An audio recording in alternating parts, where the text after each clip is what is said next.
Miqueias, depois de Jonas, é Miqueias. Jonas eu vou falar só no penúltimo, no último culto. Capítulo 6, de Miqueias, versículo 6. Com que me apresentarei ao Senhor e me inclinarei ante ao Deus Altíssimo? Virei perante ele com holocaustos, com bezerro de um ano. Agradar-se-á o Senhor de milhares de carneiros, de 10.000 ribeiros de azeite? Darei o meu primogênito pela minha transgressão, o fruto do meu ventre pelo pecado da minha alma? Ele declarou: ó homem, o que é bom e o que é que o Senhor pede de ti, senão que pratiques a justiça.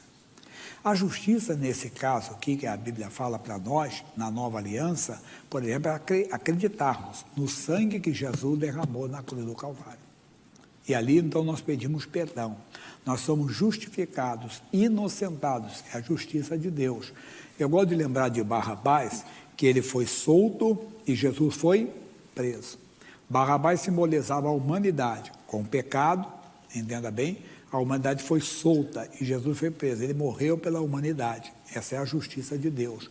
Quando você erra, quando você comete algum erro, não ofereça nada para Deus. O que você precisa é só de acreditar no sangue que ele derramou no Calvário, ter o arrependimento. Aí você vai ver o quanto é importante você fazer a confissão. Quando você faz a confissão, você está praticando a justiça de Deus. Você reconheceu o seu erro, teve o arrependimento e pede perdão.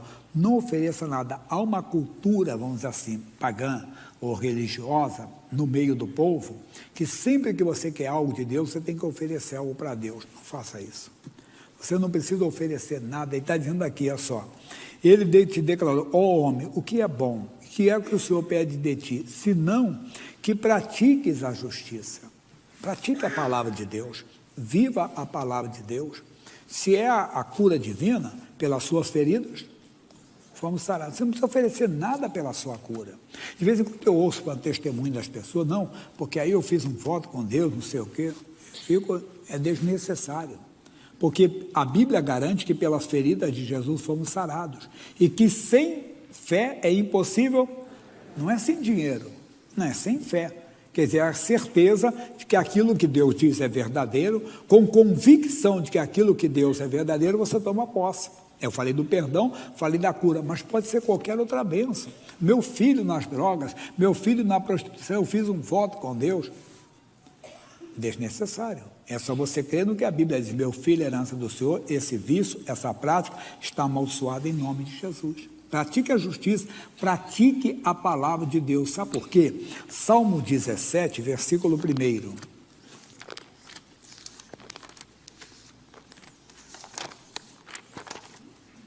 Bem no meio da Bíblia.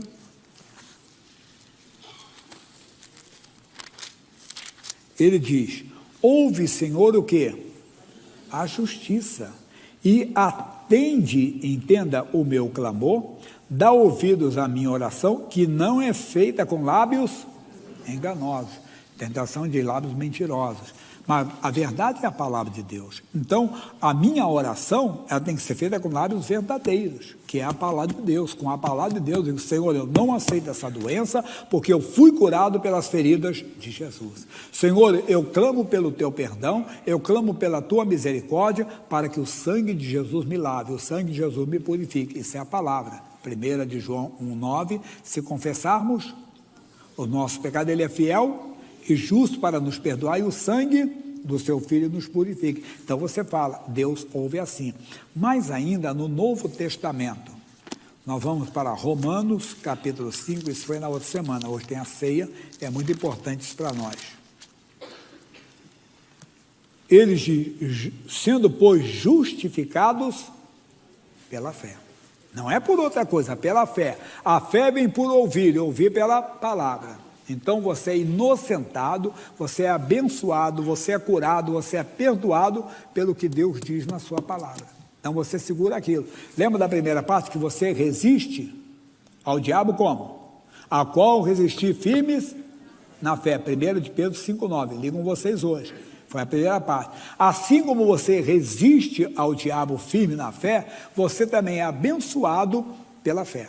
por aquilo que Deus diz, você segura, não é porque você ofereceu algo para Deus, que você oferece, não, isso é coisa dos ídolos, entenda, isso é coisa do paganismo, isso é coisa da religiosidade, não é da fé. A fé é a palavra de Deus, a fé vem por ouvir pela palavra. Não ofereça nada, acabe com essa cultura, acabe com essa, vamos dizer, essa prática que tem que dar algo para Deus, é desnecessário. O que você precisa é simplesmente crer no que Deus diz e agir sobre aquilo que Deus diz. Agora veio os bonitos, sendo justificados pela fé, temos o quê? Paz. A paz é um sentimento que você não adquire em outro lugar. É uma confiança em Deus, você sabe que Deus está agindo. Quando você não é pela fé, quer dizer, por votos, porque você fica inquieto. Chega depois e diz, puxa, mas eu fiz tudo. Se a pessoa você fala, Deus, eu dei uma oferta na tua casa, o Senhor não me curou. Quer dizer, eu te paguei em outra. Não faça isso. A Bíblia está mostrando isso para nós aqui. A paz vem, você sabe que Deus está agindo. Voltando a falar do filho de um filho nas drogas, no álcool, e alguém diz, agora não, meu filho é herança, mas ele está lá bebendo, mas eu já orei e já está amaldiçoado esse vício em nome de Deus está agindo. Você tem paz com Deus, você sabe que Deus está agindo. Você é como Daniel, entende, na cova dos leões, você sabe que Deus está contigo lá. Você é como Paulo e Silas na prisão, sabe que Deus está com você ali. Então é aquilo, uma pessoa hoje de manhã fez uma pergunta, né? Se a revolta que ele tem, entenda bem, por um defeito que ele tinha, se era normal. Eu disse, não, você não deve ter revolta. Você pode lutar, orar a Deus para crescer e perder. Eu creio que Deus, entenda bem, por exemplo, devolve um dente para uma pessoa. Você não crê nisso? Eu não tive fé para isso. Então, entenda bem, os meus são postiços, né? É implante, eu tive. Você pode ter uma ideia que eu estou explicando.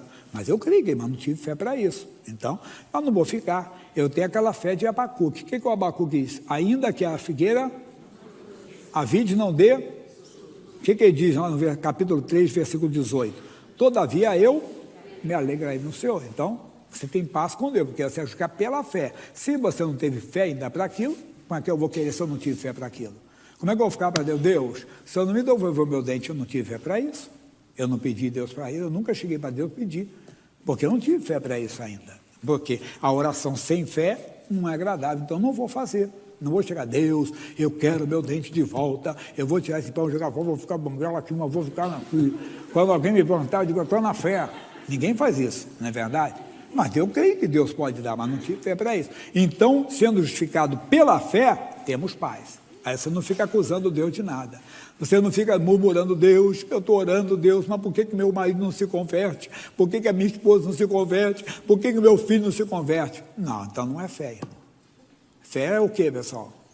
Certeza, entenda? Fé é certeza dada pela palavra de Deus, pelo Espírito do Senhor no seu coração. Aí você tem paz, mesmo não tendo a bênção, porque andamos por fé e não por vista. O que eu vejo? O menino usando drogas, mas a palavra diz, ele é herança do Senhor. Então eu já orei, já apresentei a Deus, está amaldiçoado aquele vício, está repreendido, eu tenho paz com Deus, está agindo.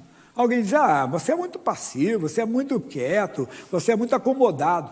Eles não entendem isso. A Bíblia diz que essa paz, Filipenses 4:7, excede todo o entendimento. As pessoas não entendem. Como é que você tem paz se você não tem a bênção? Porque eles não sabem que nós temos paz pela fé. Nós tomamos posse. Então, sendo justificados pela fé, temos paz com Deus. Capítulo 5, versículo 1. Pelo qual temos entrada pela fé esta graça, no qual estamos firmes e nos gloriamos na esperança da glória de Deus. Agora nós vamos participar da Santa Ceia. Eu queria que você se preparasse. Nós vamos para a primeira carta de Paulo aos Coríntios. E depois de Romanos, aqui é a primeira aos Coríntios. O capítulo é o 11, o versículo é o 23.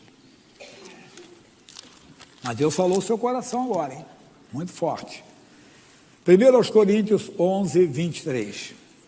Porque eu recebi do Senhor o que também vos ensinei, que o Senhor Jesus, na noite em que foi traído, tomou o pão, e, tendo dado graças, o partiu e disse, tomai, comei, isto é o meu corpo que é partido por vós, fazei isto em memória de mim.